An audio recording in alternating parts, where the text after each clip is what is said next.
Hello students, स्वागत है आप सभी का मैग्नेट ब्रेन्स के इस प्लेटफॉर्म पर जहां मिलता है आपको बिल्कुल ही फ्री एंड क्वालिटी एजुकेशन। बात करें हम किंडरगार्टन की या फिर हो क्लास 12, यहां पर आपको सारे क्लासेस के वीडियो लेक्चर्स दिए जाते हैं बिल्कुल ही फ्री ऑफ कॉस्ट और वो भी पूरे क्वालिटी कंटेंट के साथ। मैं शुभम श्रीवास्तव स्वागत करता हूं आप सभी का क्लास 12 बायोलॉजी एनसीईआरटी एग्जाम्पलर की सीरीज में, जहां आज के इस लेक्चर में हम लोग डिस्कस करेंगे अपने chapter number 11 biotechnology principles and processes से शॉर्ट आंसर टाइप क्वेश्चंस। ठीक है, वेरी शॉर्ट तक हमने कर लिया है, शॉर्ट हमें देखना है। शॉर्ट में हम देखेंगे किस तरीके के क्वेश्चन हमसे पूछे जा सकते हैं, कौन से पार्ट से शॉर्ट क्वेश्चंस को उठाया जा सकता है। शॉर्ट आंसर टाइप क्वेश्चंस जो हैं उनमें हम लोग वर्ड लिमिट कितना रख सकते हैं, शॉर्ट आंसर टाइप क्वेश्चंस का हम आंसर किस तरीके से करेंगे, तो इन सब चीजों के ऊपर हमारा डिस्कशन होने वाला है और हम इन सब चीजों के ऊपर डिस्कशन करके अपने इस प्यारे से शॉर्ट आंसर टाइप क्वेश्चंस को कंप्लीट करेंगे। तो एक एक करके देखते हैं कौन कौन से प्यारे सवाल हमसे पूछे गए हैं। पहला सवाल हमारे सामने आ चुका है। पहला सवाल हमसे कहता है कुछ ऐसा कि what is meant by gene cloning. यहां पर क्वेश्चन है हमारे पास, क्वेश्चन हमसे पूछा जा रहा है कि ये जीन क्लोनिंग क्या है, हमें ये बताना है। ठीक है, सुना हुआ है। तो कहता है कि gene cloning involves the insertion of gene of interest with in the DNA of vector. तो सबसे पहले यहां पर हम दो तीन चीजें लिख लेते हैं, that is key DNA of a vector. एक तो ये हो गया to introduce the gene of interest inside the host cell, और एक तरफ हम लिख लेते हैं अपने होस्ट सेल को। ठीक है, अब कह रहा है कि जीन क्लोनिंग एक ऐसा प्रोसेस है जो इन्वॉल्व करता है insertion of gene of interest. यहां पर हमारे पास जो जीन ऑफ इंटरेस्ट है,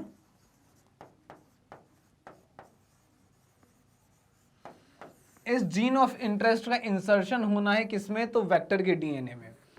interest with in the DNA of a vector, और फिर ये वेक्टर क्या करते हैं, these vectors are used to introduce the gene of interest inside the host cell. अब इन वेक्टर की मदद से अब हम क्या करते हैं, अब इस जीन ऑफ इंटरेस्ट को हम लोग किधर भेजते हैं, ये जीन ऑफ इंटरेस्ट की अगर हम बात करें तो उसको हम लोग किधर भेजते हैं, तो हम होस्ट सेल में भेजते हैं।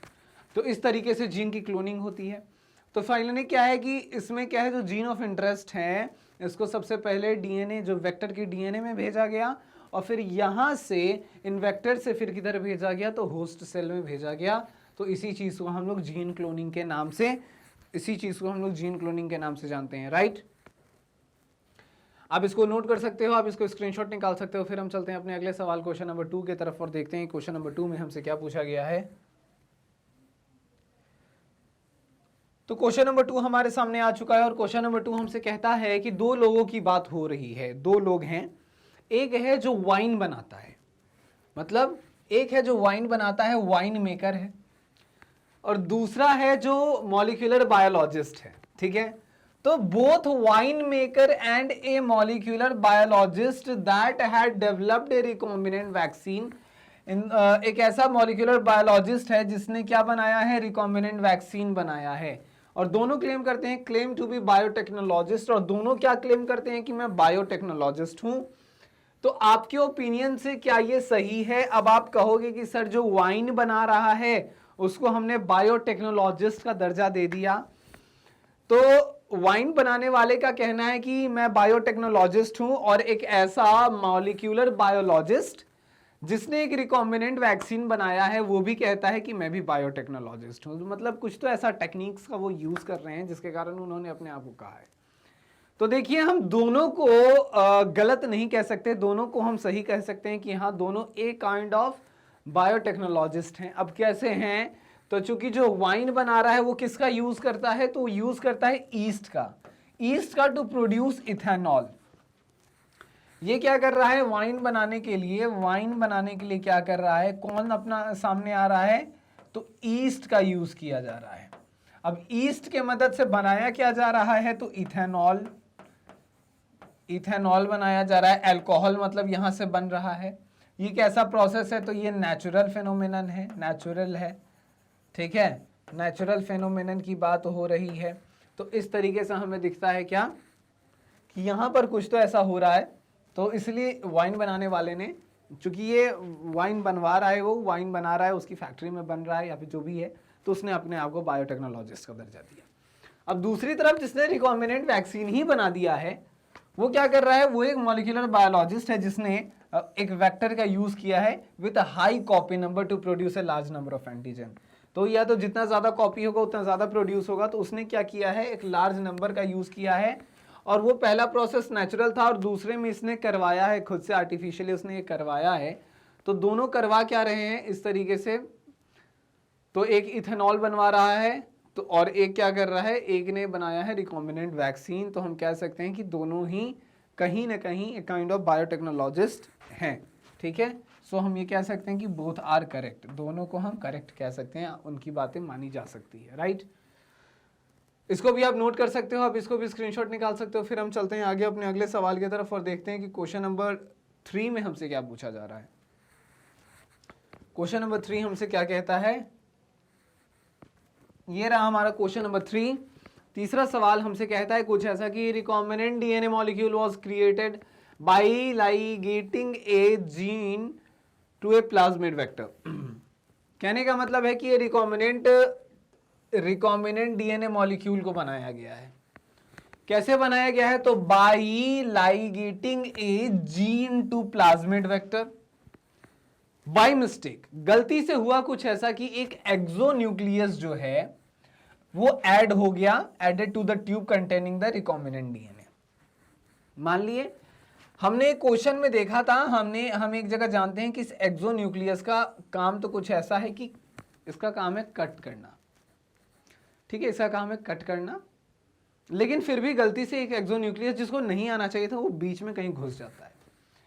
अब वो ऐड हो चुका है जिसमें रिकॉम्बिनेंट डीएनए है। How does this affect the next step, तो ये नेक्स्ट स्टेप को कैसे अफेक्ट कर सकता है, दैट इज की बैक्टीरियल ट्रांसफॉर्मेशन।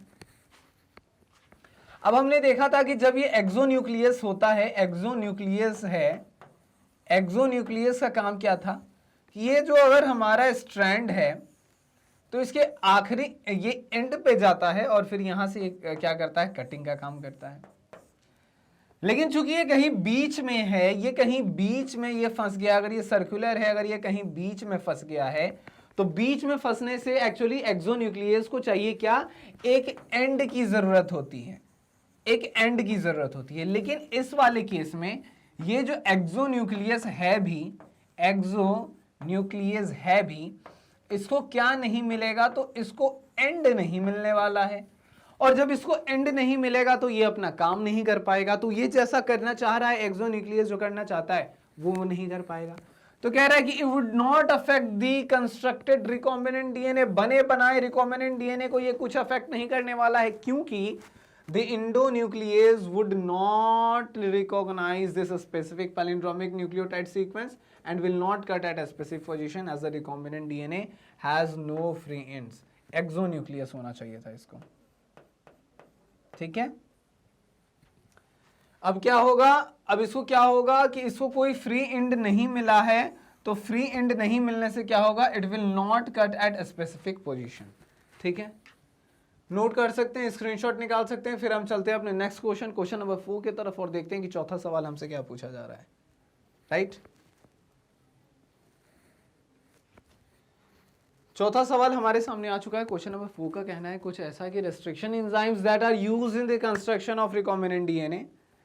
कह रहा है कि रेस्ट्रिक्शन एंजाइम की यहां पे बात की जा रही है। रेस्ट्रिक्शन एंजाइम्स हैं that are used in construction of recombinant DNA. अब इस रेस्ट्रिक्शन एंजाइम का क्या यहां पर यूज हो रहा है, तो इसका यूज हो रहा है किधर, तो कंस्ट्रक्शन में।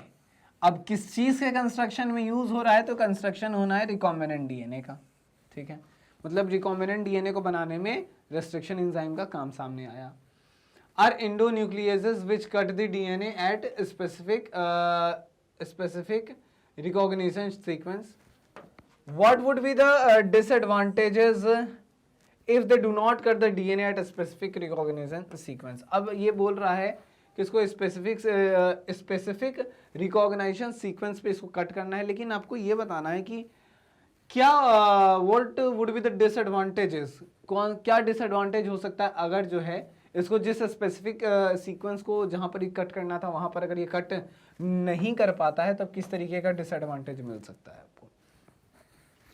तो अगर ये रिस्ट्रिक्शन एंजाइम जो है अगर do not cut the DNA at specific position, जिस पोजीशन पे उसको कट करना चाहिए था, if this is the sequence, अगर इसको कट इस वाले पोजीशन पे करना था तो उसको इसी पोजीशन पे कट करना चाहिए। अगर ये इस पोजीशन पे कट नहीं करता है तो क्या नहीं होगा, तो इसके कारण इसको स्टिकी एंड्स नहीं मिलेंगे, और जब इसको स्टिकी एंड्स नहीं मिलेंगे तो इसके कारण क्या होगा, construction of recombinant DNA would not be possible. तो जब तक स्टिकी एंड्स नहीं मिलेंगे तो रिकॉम्बिनेंट डीएनए जो हमें चाहिए वो हमें नहीं मिलेगा। तो रेस्ट्रिक्शन एंजाइम, इससे हमें बनाना था रिकॉम्बिनेंट डीएनए, लेकिन यहां पर क्या है कि यहाँ पर करना है कि स्पेसिफिक किसी स्पेसिफिक रिकॉग्नाइजेशन सीक्वेंस पे जो हमें कट लगाना है वो अगर कट नहीं लगता है सही से, तो कट नहीं लगने से स्टिकी एंड्स नहीं बनेंगे, और स्टिकी एंड्स जब तक नहीं बनेंगे तब तक रिकॉम्बिनेंट डीएनए हमको नहीं मिलेगा। दैट इज वाई ये ज़रूरी है। फाइन, इसको भी आप नोट कर सकते हो, इसको भी आप स्क्रीनशॉट निकाल सकते हो। फिर हम चलते हैं अपने क्वेश्चन नंबर 5 की तरफ और देखते हैं कि 5वां सवाल हमसे क्या पूछा जा रहा है। 5वां सवाल हमारे सामने आ चुका है और 5वां सवाल हमसे कहता है कुछ ऐसा कि a plasmid DNA and a linear DNA, दो है, दो केस है हमारे पास। एक है हमारे पास प्लाज्मिड डीएनए, एक तरफ है हमारे पास प्लाज्मिड डीएनए, और एक तरफ है हमारे पास लीनियर डीएनए। ठीक है, अब दोनों में कैसे क्या होना है वो देखते हैं। ठीक है, both are of the same size, तो इसमें क्या है, साइज जो है वो सेम है। क्या है, साइज जो है, केस है तो हम लिखते जाते हैं, साइज जो है वो सेम है। Have one site for restriction endonuclease, plasmid DNA and linear DNA have one site for restriction endonuclease. इसके पास एक साइट है किस चीज के लिए, तो रिस्ट्रिक्शन एंडोन्यूक्लियस के लिए। सेम केस यहां पर भी है, इसके पास एक साइट है for what, for restriction endonuclease के लिए। ठीक है, When cut and separated on agarose gel electrophoresis, अब क्या किया, इसका जेल इलेक्ट्रोफोरेसिस हुआ है, इस तरीके से करवा दो, इस तरीके से ये प्लेट बिछा दो और करवा दिया गया है। क्या, यहाँ पे हम समझ जाते हैं एग्रोज जेल इलेक्ट्रोफोरेसिस ने हमने दोनों जगह पर करवाया। ठीक है, अब क्या है कि plasmid show one DNA band with linear DNA and show two frag, तो कह रहा है कि प्लाज्मिड करवाएगा, plasmid shows one DNA band while DNA shows two fragments. इस चीज को एक्सप्लेन करना है। एक में हमें दो फ्रेगमेंट्स देखने को मिले, इसमें हमें क्या मिल गया, तो इसमें हमें दो फ्रेगमेंट्स देखने को मिले, और एक में क्या है एक में हमें सिर्फ वन बैंड देखने को मिला। ऐसा क्या है, ऐसा क्यों हुआ, प्लाज्मिड ने क्या किया कि वन डीएनए बैंड हमें देखने को मिला और वहीं लीनियर में हमें दो देखने को मिले, और ऐसा क्यों हुआ यही हमें बताना है। तो जब एंडोन्यूक्लियस ने कट किया, when endonuclease cuts the specific restriction site in the circular DNA, plasmid वाले केस की बात की जा रही है, circular DNA of plasmid, the circular DNA change into linear. ये जो सर्कुलर था इसमें क्या होता है, ये सर्कुलर जो है वो चेंज हो जाता है लीनियर में, वो लीनियर डीएनए में चेंज हुआ। लेकिन जब यहाँ पर पहले से जो लीनियर है, ये but when the endonuclease cuts with in the linear DNA, ये पहले से जो लीनियर डीएनए में है, इससे क्या होता है कि इसका कॉपी बनता है और यहाँ से दो लीनियर डीएनए हमें देखने को मिलता है। तो ये सर्कुलर था, तो सर्कुलर से पहले ये लीनियर बना, तो जब ये सर्कुलर से लीनियर बना तो हमें सिर्फ एक बैंड देखने को मिला, लेकिन पहले ही से यहाँ पर क्या था, ये पहले ही से लीनियर था, तो पहले से लीनियर होने की जगह हमको दो फ्रेगमेंट मिला, मतलब दो लीनियर हमें यहाँ पर देखने को मिल गए, और यहाँ पर हमें एक बैंड देखने को मिला।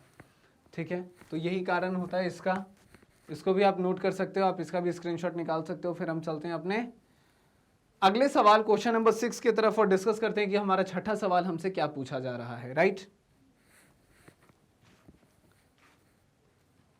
ये रहा हमारा question number 6, and question number 6 हमसे कहता है कुछ ऐसा कि how does one visualize DNA on an agarose gel. अब कह रहा है कि डीएनए है, अब इसको एग्रोस जेल इलेक्ट्रोफोरेसिस हुआ है, इसके बाद हमें क्या करना है, डीएनए को देखना है। डीएनए को देखने के लिए कुछ केसेस की जरूरत है। हमने सबसे पहले डीएनए को उसके साइज के अकॉर्डिंग छांट दिया है, चार्ज की मदद से उसे अलग कर दिया है, लेकिन अब हम डीएनए को देखेंगे क्या। हमें दो चीजों की जरूरत पड़ती है, नंबर 1 एंड नंबर 2। पहला तो है कि हमें इसको पहले स्टेन करना पड़ेगा, और स्टेन करना होता है किस चीज से, तो हमें स्टेन करना होता है इथिडियम ब्रोमाइड से। किस चीज से, तो इथिडियम ब्रोमाइड से। जब तक हम स्टेन नहीं करेंगे हमें ये नहीं दिखेगा। और दूसरी चीज है लाइट की बात है। लाइट में क्या है, विजिबल लाइट जो है, इस विजिबल लाइट से हम नहीं देख सकते हैं, तो हमें क्या चाहिए, यूवी रेज या यूवी लाइट आप कह लो, हमें उसका हेल्प लगता है क्या करने में, इसको देखने में। तो कह रहा है कि visualize DNA on agarose gel, तो क्या करते हैं, पहले DNA is made visible by staining with ethidium bromide, हमने उसको इथिडियम ब्रोमाइड से स्टेन कर दिया है, और which one exposure with UV rays, और हमने उसको फिर क्या किया, एक्सपोज किया है किसमें, यूवी रेज में। तो इस कंडीशन के बाद जो है, इस कंडीशन के बाद हमें यहां पर क्या है कि ऑरेंज कलर का, इस कंडीशन के बाद हमें ऑरेंज कलर में हमें क्या देखने को मिलता है, ऑरेंज कलर के बैंड्स ऑरेंज कलर के हमें बैंड्स देखने को मिलते हैं, और यही हमें दिखाता है एक्चुअली, यही जो ऑरेंज कलर के जो बैंड्स होते हैं यही वो डीएनए होते हैं, राइट। तो आप इसको भी नोट कर सकते हो, इसको अभी स्क्रीनशॉट निकाल सकते हो। क्वेश्चन नंबर 6 तक हमने कर लिया। अब हम चलते हैं अपने क्वेश्चन नंबर 7 की तरफ और डिस्कस करते हैं कि 7वां सवाल हमसे क्या पूछा जा रहा है, राइट। 7वां सवाल हमसे क्या पूछा जा रहा है। 7वां सवाल कह रहा है कि plasmid without a selectable marker was chosen as the vector for cloning as a gene. How does this affect the experiment? Experiment में क्या है, plasmid without a selectable marker, selectable marker होना चाहिए था, लेकिन यहां पर क्या किया है, बिना सेलेक्टेबल मार्कर के इसको क्या किया, was chosen as the vector for cloning a gene। ठीक है, किस तरीके से एक्सपेरिमेंट को अफेक्ट करने वाला है। तो in the absence of selectable marker it would become difficult to distinguish between the transformant and non transformant. Selectable marker का काम क्या है, सेलेक्टेबल मार्कर जो है, ये सेलेक्टेबल मार्कर से क्या होता है, यहां से हमें ये जो ये हमें बता रहा होता है ट्रांसफॉर्मेंट को जो है ये डिटेक्ट कर लेता है, ये इसके बारे में पता लगा लेता है, ये इसको पहचान लेता है, ट्रांसफॉर्मेंट को ये समझ जाता है। लेकिन अगर हम लोग सेलेक्टेबल मार्कर ही नहीं डालेंगे तो इसमें क्या है कि ट्रांसफॉर्मेंट और नॉन ट्रांसफॉर्मेंट जो है दोनों एक ही साथ बनना है, एक ही साथ बनना है। लेकिन जब हम सेलेक्टेबल मार्कर नहीं डालेंगे तो इस एक साथ में से जो ये ट्रांसफॉर्मेंट है उसको कौन पहचानेगा, तो इसमें जो है वो डिफरेंस नहीं पता चल पाएगा। जब इसको अगर ट्रांसफॉर्मेंट को जैसे ये पहचान लेता है तो फिर इन दोनों को अलग अलग समझा जा सकता है, लेकिन यहाँ पर क्या सेलेक्टेबल मार्कर ही नहीं है, तो इसके कारण जो है difficult to distinguish between transformant and non transformant cells. तो सेलेक्टेबल मार्कर का यही काम है, इसके एब्सेंस में ये सारी चीज़ें नहीं हो सकती हैं, राइट। इसको भी आप नोट कर सकते हैं, स्क्रीनशॉट निकाल सकते हैं। फिर हम चलते हैं अपने अगले सवाल क्वेश्चन नंबर 8 की तरफ कि उधर हमसे क्या पूछा गया है। क्वेश्चन नंबर 8 है हमारे सामने। 8वां सवाल हमसे कहता है कुछ ऐसा कि a mixture of fragmented DNA was electrophoresed in an agarose gel. After staining the gel with ethidium bromide, no DNA bands were observed. What would be the reason? अब देखिए कि प्रॉपर तरीके से सब कुछ किया गया है और डीएनए फ्रेगमेंट्स को देखने के लिए हमें दो चीज़ें चाहिए थी। पहला तो चाहिए था कि हम उसे स्टेन करें, और स्टेन किससे करें, तो हम लोग को करना था इथिडियम ब्रोमाइड से। हमारे पास इथिडियम ब्रोमाइड नाम का एक कुछ केमिकल था जिसके मदद से हम इसको स्टेन करने वाले थे। तो क्वेश्चन कह रहा है कि इसको हमने स्टेन किया है इथिडियम ब्रोमाइड से, लेकिन फिर भी हमें डीएनए का बैंड नहीं दिख रहा है, क्योंकि एक दूसरा भी केस था कि हमें लाइट जो है, उस लाइट की बात करें तो जो नॉर्मल विजिबल लाइट है, इस विजिबल लाइट से काम नहीं बनने वाला, हमें जरूरत है यूवी रेज की, हमें जरूरत है यूवी रेज की। तो यहां पर ये नहीं दिख रहा है, इसका मतलब ये जरूर हो सकता है कि दो चीजें हो सकती हैं। या तो है कि ये जो डीएनए था हमारा, दो केसेस हमारे बन सकते हैं, या तो ये जो डीएनए था ये किसी तरीके से क्या हो गया है, डिग्रेड हो गया है, ये किसी तरीके से डिग्रेडेड हो चुका है, डिग्रेड हो चुका है, खत्म है। या फिर दूसरा हो सकता है कि डीएनए नहीं दिखने का कारण कि यहां पर जो हमें जो लाइट चाहिए, ये जो लाइट हमें यूवी चाहिए था, यूवी रेज की जरूरत थी, ये मिसिंग है। तो यूवी रेज मिसिंग है, तो यूवी रेज जब मिसिंग है तो हमें ये नहीं दिखने वाला। तो यहां पर यूवी रेज का जिक्र भी नहीं है, तो हो सकता है कि इसने यूवी रेज नहीं प्रोवाइड किया होगा। It may be the isolated DNA has degraded during the isolation process, or DNA has been exposed to UV radiation after staining it with ethidium bromide। तो इसको इथीडियम ब्रोमाइड से stand किया है, लेकिन UV radiation नहीं दिया है। अगर यूवी रेडिएशन दिया रहता तो क्या हो जाता, इसको ऑरेंज कलर का बैंड मिल जाता, ऑरेंज कलर का इसको बैंड मिल जाता, और यही एक्चुअली कुछ नहीं बल्कि डीएनए है। ठीक है, यही क्या है, डीएनए है। तो ये रहा हमारा क्वेश्चन नंबर 8, 8वां सवाल। इसको भी आप नोट कर लो, स्क्रीनशॉट निकालो। हम डिस्कस करते हैं अपने क्वेश्चन नंबर 9 को, कि क्वेश्चन नंबर 9 हमसे क्या कहता है। ठीक है, क्वेश्चन नंबर 9 की तरफ चलते हैं, देखते हैं। क्वेश्चन नंबर 9 कह रहा है कि describe the role of CaCl2 in the preparation of competent sales.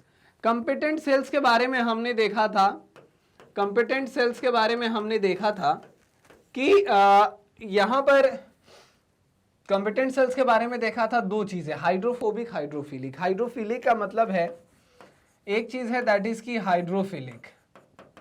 Hydrophilic क्या है हमारा, तो डीएनए है, जो मतलब जेनेटिक मटेरियल है, पानी से उसकी दोस्ती है, लेकिन जो बीच में मौजूद है दैट इज की सेल मेम्ब्रेन, ये हाइड्रोफोबिक। कहानी कैसा, दुश्मनी वाला केस यहां पर हो सकता है, सामने आ सकता है, दुश्मनी वाला केस सामने आएगा, लेकिन फिर भी डीएनए को पार करवाना है इसमें अपना, इसलिए इसमें कौन अपना रोल प्ले करना चाहता है, तो सेल वॉल आता है एक्शन में। यहां पर आयंस के गेम से ये चेंजेस करवाता है। तो इसमें जो CaCl2 है, इसमें से निकल करके जो आता है Ca2+ आयन, ये Ca2+ आयन जो यहाँ पर आयंस का जो डाइवेलेंट आयन हमने देखा था, यहाँ पर सेल वॉल में हमने देखा था ना कि एक डाइवेलेंट आयन की जरूरत है, तो वो कोई और नहीं बल्कि ये है। अब इसके मदद से हो पाता है क्या इस कंपिटेंट सेल्स का काम। तो describe the role of CaCl2 in the preparation of competent cells. तो CaCl2 से हमें Ca2+ आयन निकल जाता है, और जब ये Ca2+ आयन जो है वो सेल वॉल पे रब होता है, it results in the enlargement of the diameter of the pores. Pores के डायमीटर को ये बढ़ाता है, एंड जब पोर्स के डायमीटर बढ़ जाते हैं तो it easily allows the Uptake of foreign DNA fragment. तो फॉरेन डीएनए फ्रेगमेंट्स का अपटेक जो है वो आसानी से हो जाता है। तो इस कारण से हम कह सकते हैं कि ये डाइवेलेंट आयन जो है उसका रोल यहाँ सामने आता है। राइट, समझ में आ रही चीजें। क्वेश्चन नंबर 9 आपके लिए ये रहा। अब हम चलते हैं अपने क्वेश्चन नंबर 10 पे, इसको भी आप नोट कर सकते हो, स्क्रीनशॉट निकाल सकते हो। क्वेश्चन नंबर 10 ये रहा क्वेश्चन नंबर 10। क्वेश्चन नंबर 10 का कहना है कुछ ऐसा कि what would happen when one grows a recombinant bacterium in a bioreactor but forget to add antibiotic to the medium। अब क्या है कि बायोरिएक्टर है, बायोरिएक्टर है, क्या है इसमें, क्या है यहाँ पे, तो बायोरिएक्टर है। बायोरिएक्टर में इसको करवाना क्या है, तो इसको करवाना है बैक्टीरियम को ग्रो, बैक्टीरियम का यहाँ पे इसको करवाना है ग्रो, बैक्टीरियम को ग्रो करवाना है। जरूरत था कि ये इसमें एंटीबायोटिक भी डाले, एंटीबायोटिक भी डाले, लेकिन इसने नहीं डाला, और इसलिए नहीं डाला। डालना चाहिए था लेकिन नहीं डाला। तो कह रहा है कि व्हाट वुड हैपन, क्या होगा अगर किसी ने रिकॉम्बिनेंट बैक्टीरियम बनाया है बायोरिएक्टर में, बैक्टीरियम नहीं, इसने कैसा बनाया है, तो रिकॉम्बिनेंट बैक्टीरियम बनाया है, लेकिन भूल गया ये एंटीबायोटिक ऐड करना to the medium in which the recombinant is growing. Recombinant बढ़ रहा है, तो अब क्या होगा, क्या होगा, तो जब एंटीबायोटिक एब्सेंट होगा, so in the absence of antibiotic mixture of both transformed and non transformed will be produce. तो यहाँ पे क्या होगा, जब एंटीबायोटिक का मिक्सचर एब्सेंट होगा, इसके कारण से क्या है, एक साथ यहाँ पर दोनों चीज़ें बनती दिखेंगी। क्या? तो यहाँ पर हमें ट्रांसफॉर्मेंट्स भी दिखेंगे, हमें यहाँ पर नॉन ट्रांसफॉर्मेंट्स भी दिखेंगे। ट्रांसफॉर्मेंट्स एंड नॉन ट्रांसफॉर्मेंट्स दोनों दिखेंगे, और दोनों बनते हुए दिखेंगे तो it would result in the production of poor quality yield. और इसके कारण से हमें क्या होगा कि यील्ड कैसा मिलेगा, तो बहुत ही पुअर क्वालिटी का मिलेगा। तो इस पुअर क्वालिटी को हमें चेंज करना है गुड क्वालिटी में। अगर आप चाहते हैं कि इसको गुड क्वालिटी में बदला जाए, तो गुड क्वालिटी यील्ड के लिए क्या होगा, आपको हेल्प लेनी होगी एंटीबायोटिक की। ठीक है, अब इसको भी नोट कर सकते हो। फिर हम चलते हैं अपने नेक्स्ट क्वेश्चन नंबर 11 की तरफ, और देखते हैं कि 11वां सवाल हमसे क्या पूछा जा रहा है। राइट, आ जाते हैं हम अपने क्वेश्चन नंबर 11 की तरफ और देखते हैं हमारा 11th क्वेश्चन हमसे क्या कह रहा है। ओके, सो 11th क्वेश्चन हमारा ऐसा है कि identify and explain the steps A, B and C in the PCR diagram given below. Polymerase chain reaction का ये डायग्राम है। इस पॉलीमरेज चेन रिएक्शन में कुछ स्टेप्स इन्वॉल्व है। पहला स्टेप है, दूसरा स्टेप है, तीसरा स्टेप है, चौथे में फाइनली हमें ये दिख रहा है। तो पहले स्टेप को इसने ए से डिनोट किया है, दूसरे स्टेप को बी से, तीसरे को सी से। हमें बताना वही है कि what is A, what is B, what is C. तो ए जो स्टेप है, this step is the denaturation का है। सीधा सीधा डीनेचुरेशन से आपको समझ में आ रहा है डीनेचर्ड होना है। कहने का मतलब है कि इस ऐसे स्टेप में ये जो डबल स्टैंडर्ड डीएनए है, ये डीएनए का डबल स्टैंडर्ड है, हमें दिख रहा है। एक है 3' से 5' का एंड है, और एक है 3' से 5' का एंड, और एक है 5' से 3' का and. DS DNA double standard DNA है, नॉर्मल पोजीशन है। ठीक है, सीधा सीधा हम समझ गए। डीनेचर्ड होना है तो इसको हाई टेम्परेचर दिया गया, कैसा, तो अबाउट 94 डिग्री सेल्सियस, बहुत ही कम टाइम के लिए, that is only for 15 seconds. 15 second का टाइम देते हैं, डीनेचर्ड होता है। दोनों स्ट्रैंड्स क्या हो गए, जो एक साथ थे, बीच में इधर से कुछ डिस्टर्बेंस आता है, दोनों स्ट्रैंड्स अलग अलग हो जाते हैं। एक स्ट्रैंड ये रहा, दूसरा स्ट्रैंड ये रहा। First strand and second strand, जो एक स्ट्रैंड था वो टूट जाता है दो टुकड़ों में। सो ए क्या है, ए वाला जो प्रोसेस है, जैसे हम उसको हीट दे रहे हैं, हीट कितना दे रहे हैं, तो 94 डिग्री सेल्सियस का हम उसको हीट दे रहे हैं।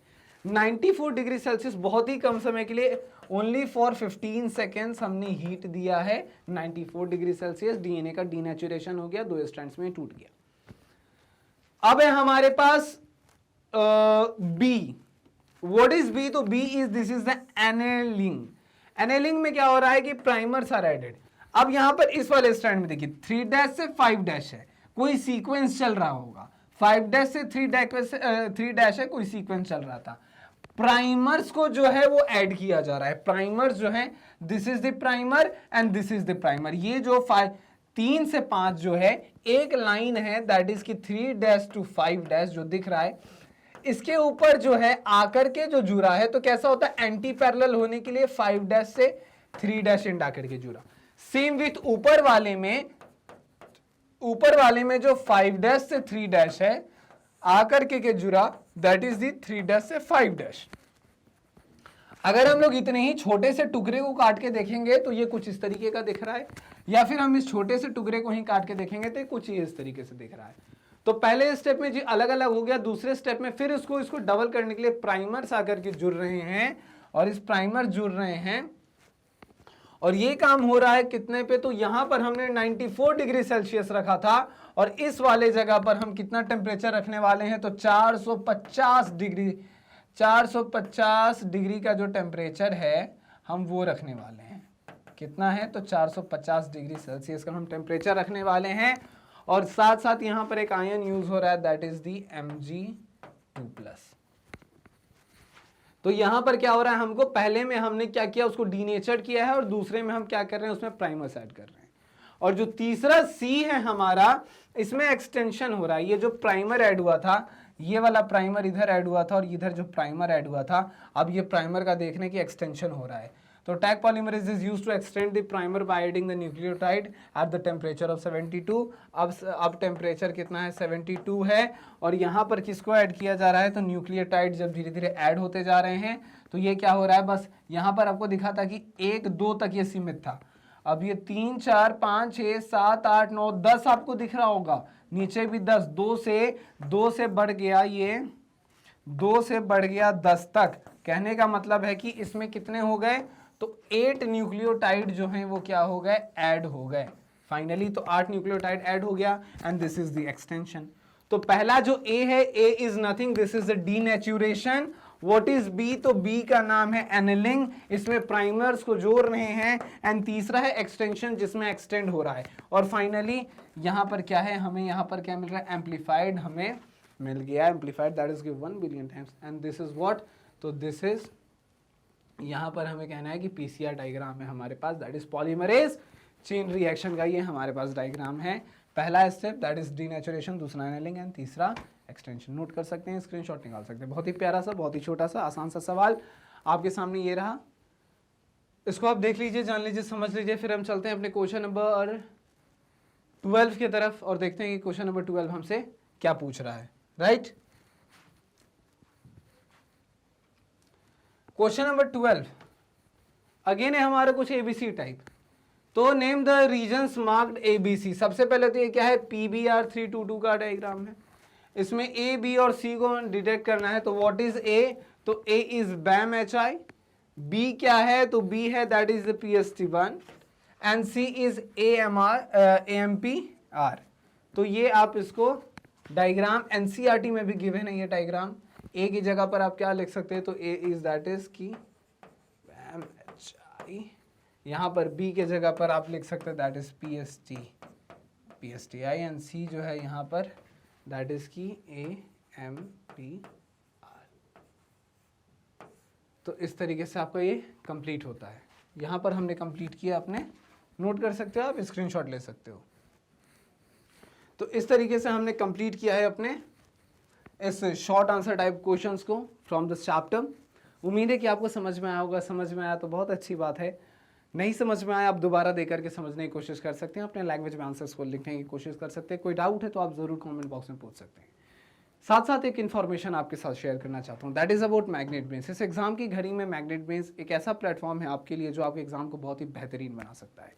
CBSE इंग्लिश मीडियम हो या हो CBSE का Hindi medium, different state boards या फिर कोई competitive exams like NTSC olympiad CUET, सबकी तैयारी कराई जाती है बिल्कुल ही फ्री ऑफ कॉस्ट। वीडियोस सारे अवेलेबल हैं हमारे यूट्यूब चैनल पे, या फिर आप वीडियोस देख सकते हैं हमारे ऐप को डाउनलोड करके, या फिर आप देख सकते हो magnetbrains.com को विजिट करके। इन सब को देख करके इन सारे प्लेटफॉर्म से आप देख करके अपने नॉलेज को बूस्ट कर सकते हैं, अपने एग्जामिनेशन में रॉक कर सकते हैं। तो इन्हीं अच्छे बातों के साथ हंसते रहिए, मुस्कुराते रहिए और पढ़ते रहिए मैग्नेट ब्रेन्स के साथ। Tata, thank you, bye bye.